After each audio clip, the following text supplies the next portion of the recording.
Hey everybody, this is the Marine. The review we're about to do is going to be unique and different, and that's because the hammock is unique and different. Now, I've been hammock camping for many years. I've hammock camped in the 4 seasons, winter, summer, fall, and spring. And I also been in a lot of different weather conditions, extreme cold temperatures to thunderstorm, windstorms. And I even had a time where a tornado went through when I was in my hammock. The storm just moved in this front. And this is definitely tornado weather here. Little scary. But the review I want to give you is going to be as honest and non-biased as possible. I'm not being paid by Clark or any other hammock companies. Come on! Now, over the years, I've used many different types of hammocks. Gathered in, bridge, and this one's kind of a hybrid hammock. And I've always did reviews of pros and cons, the things I like and the things I didn't like. But what makes this hammock unique and different is because there's things I really like, I love, and there's things I really don't like that I hate. And we're gonna find out to see if you're gonna love it or hate it. Now I wanna make sure with this love and hate thing, we're talking about the hammock, not my video and the channel, right?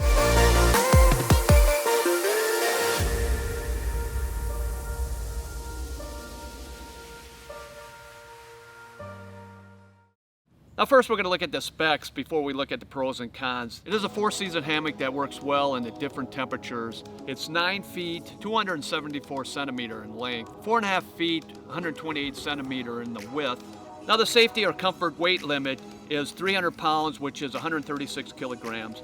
And the maximum weight is 700 pounds, which would be 318 kilograms. It has 2 flexible poles that fit into the pocket that are sewn in on the hammock. You feed the poles through the pockets to give it a roomy tent shape.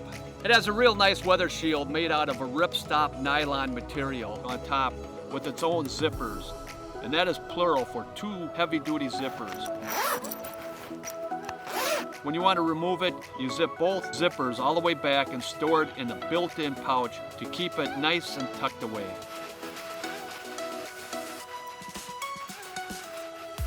And underneath the weather shield is a built-in bug net.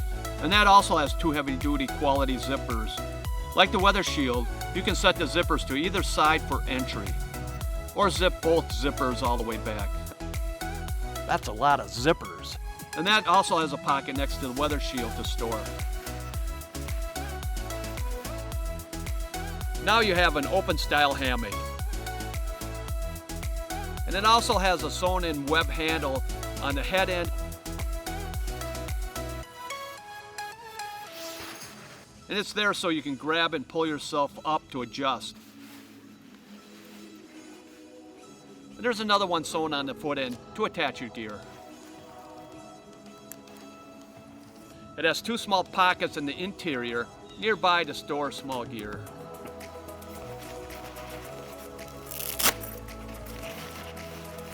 There's also 2 zippered interior pockets on each side, and of course with access from within inside. The NX250 had the pockets on the outside, which is nice. They're on the inside to stop the wind from coming in. And they're great for storing gear, which you may want to access during the night. And it also has a built-in stuff sack, so you don't have to worry about losing it.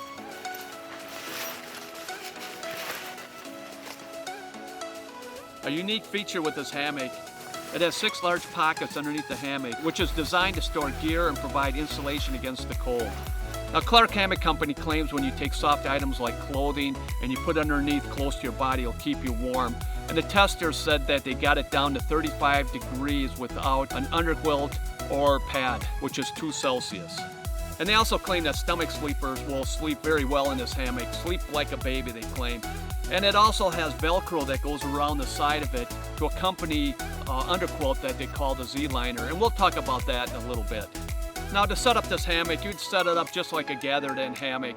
You can use whatever suspension that you prefer. Try to start out with the 30-degree angle, then put in the 2 flexible poles. There has to be a slight bend in the NX270. Otherwise, you will not be able to zip the doors shut. Now for the pros and cons, I think we're going to start off with the negative to get them out of the way. And one of the big negatives of this hammock is that you can't sit in it, you can't use it as a chair. And when I'm camping, I always like to use the hammock and set it as a chair to sit on to do different things like cooking or just sitting back, reading a book. See, there's pressure underneath my knees.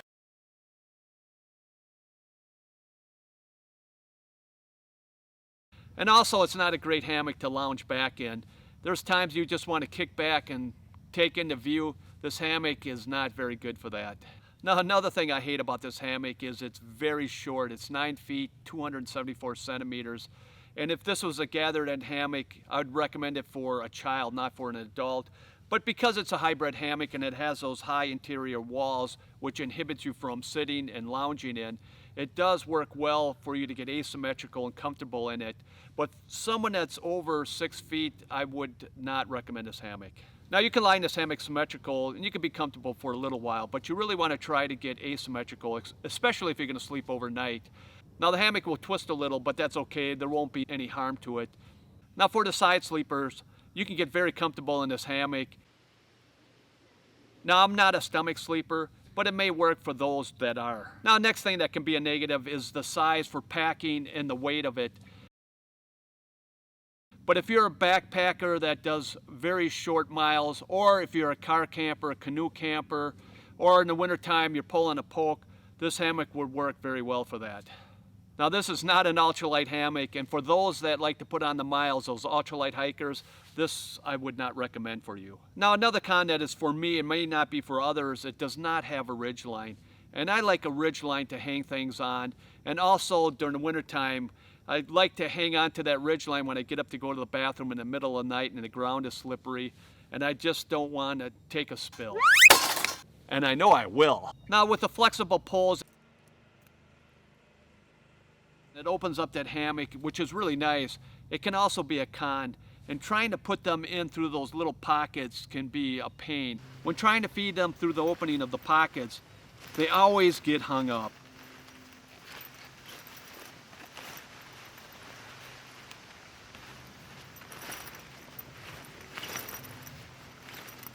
But not to be nitpicky, but these are the things I think you should know. Now, the last negative, which really could be a positive, and again, it's those side walls which are really high that makes it difficult for sitting and for lounging in, but also when you sleep in it, on a hot night, it will block a nice cool breeze. But a positive is with those high side walls, it blocks the cold wind from coming in, and it really traps that heat in there. Now, some people don't like the hammock because you're out in the open, and at nighttime it can be quite scary for those. They like a tent that provides a sense of security. Well, with those poles opening up that hammock into a tent-like atmosphere, it really provides a sense of security for those. And which brings us to the next positive that I really like is that weather shield.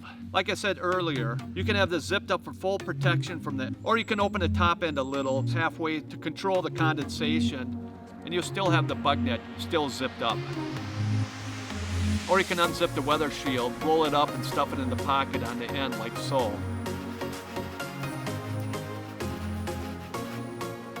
Now you have the bug net up, which still provides a roomy interior to protect you from the biting insects. The bug net is made of high quality no-seam fabric, very durable material.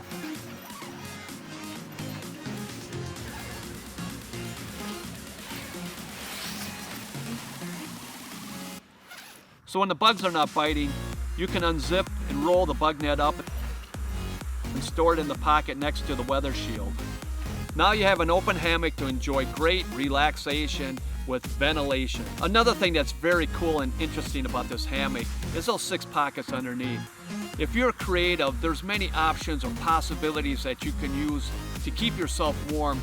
Like I said earlier, you can use clothing underneath there, but I believe there's better options to use, like using sheepskin, which I believe would provide better insulation, but you would have to cut it to fit in those pockets. Now, another option that I believe that would work very well for you is using a closed foam mat, cut it in section, put it in a pocket. The sky is the limit. Some have used dry leaves and put it in those pockets to keep them warm, but I would use that as a last resort and never take green vegetation because that wetness and dampness will zap precious heat from you. Another thing that's pretty cool is you can access those pockets from within. There's 2 large zip pockets in there which you can reach down in to grab whatever you need. So in the middle of the night, if you get cold, you can unzip and pull out items like a hat. And also there's two small pockets to the left and right of your head that is very nice to store items like a flashlight, your phone, or maybe even a water bottle. Some people like to store their firearms in there for quick access. Now the last thing I like about the NX270 is that it has Velcro sewn around the side of it, like I said earlier, that you can attach to their underquilt made by Clark called the Z-Liner. The Z-Liner underquilt made by Clark, it is made of a synthetic material that will keep you warm down below freezing. And yet, because it's not made of down, it is bulky and heavier. Again, that wouldn't matter if you're a car camper or using a canoe or a short distance backpacker.